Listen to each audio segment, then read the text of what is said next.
hot here in Florida. Haven't done much video. We've still been working on stuff, but just different times of the day and at the night, and just trying to stay cool. But we've been working on a friend's 71 Plymouth Roadrunner, and originally a 383 car.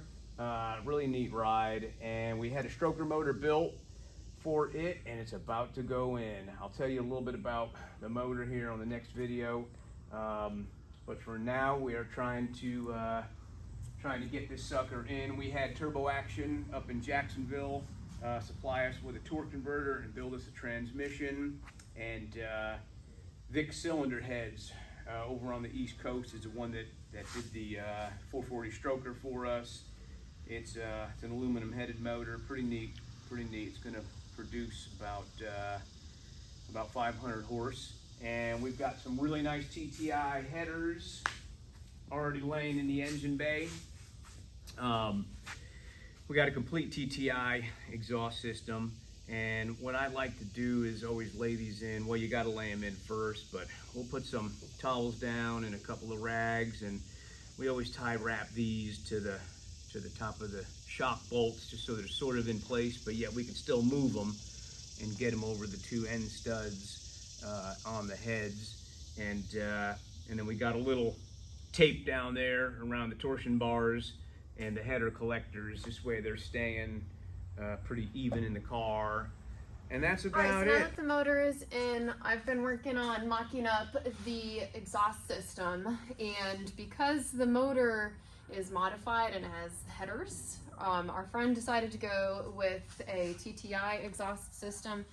And TTI themselves, they use the Dynamax mufflers, so that's them. And it went up pretty decent. You guys know we're partial to accurate exhaust, but anyways, there was the reason why we had to go with this motor, or the exhaust rather. And out the back, we're gonna have to trim these up.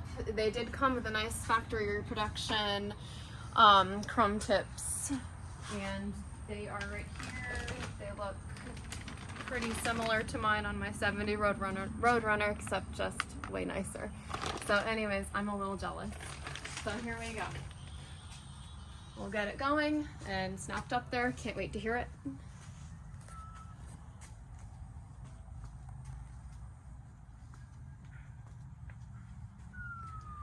Okay guys, motor's in, and it went well.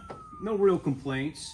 Headers, you know, I keep two end studs on each end of the heads, and like I said earlier, we keep some towels and rags down in here so we don't scratch anything. And just when the motor's almost to its designated area, the headers will slip on over the studs, and we'll put a couple of nuts on each end loose, and then down the rest of the way it goes. You seen earlier we did it with the transmission on there and everything. I just finished snaking in some stainless steel transmission lines. Before we put the motor in, we always do a new fuel line, new rubber piece off of the factory metal line, and this way we don't have to fight to get the old rubber hose off and the new rubber line on. And that's really about it.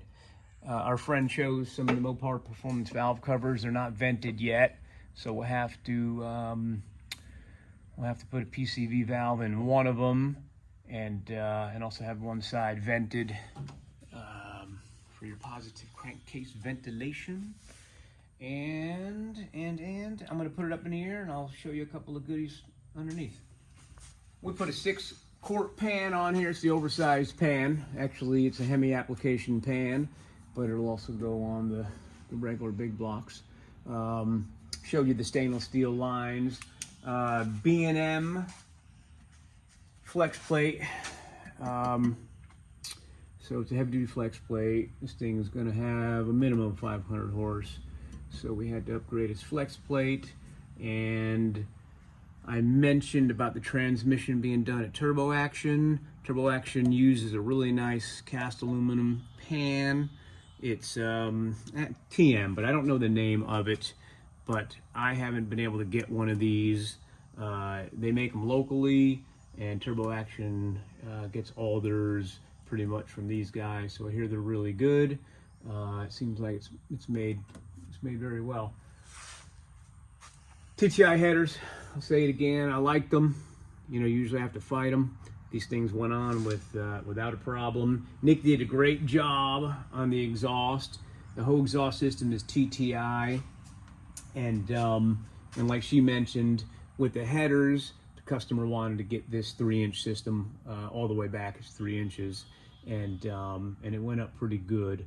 I am probably going to, when everything is done, I'm going to tack it, and we're going to go clampless. So I'll tack everything, and I'll drop it down, and then, you know, weld everything up, and then put it back up so he doesn't have any clamp showing. That's typically the way I'd like to do it. What else? And I guess that's about it. Dynamax mufflers came in the TTI system, so that's probably their go-to mufflers. And I did unhook the shocks for Nikki when she was doing the tailpipes, just to give her a little bit more room. They are 3-inch all the way back, like I mentioned, so they're real thick, but they did fit fine. And looking at the shocks, they're pretty old, so I'll mention to my friend maybe grab a new pair, and I think I have some new pairs on the shelf. And that's it. We do have to chop these and put the chrome tips on there. And this valance here, it looks like that's not a factory cut. I think somebody did this at one time for the other system. So it looks like the chrome is not gonna be centered 100% in this valance. So I'll mention to my buddy to go ahead and order another valance. We'll go ahead and squirt it red, and hopefully it has the cutouts where they belong, and we'll go from there. So stay tuned. Our next video, we'll have this thing running with the customer here, and I'm excited. I'm sure it's going to sound awesome. And please subscribe if you haven't already. Hit the notification bell, and we'll see you on the next one. Thank you.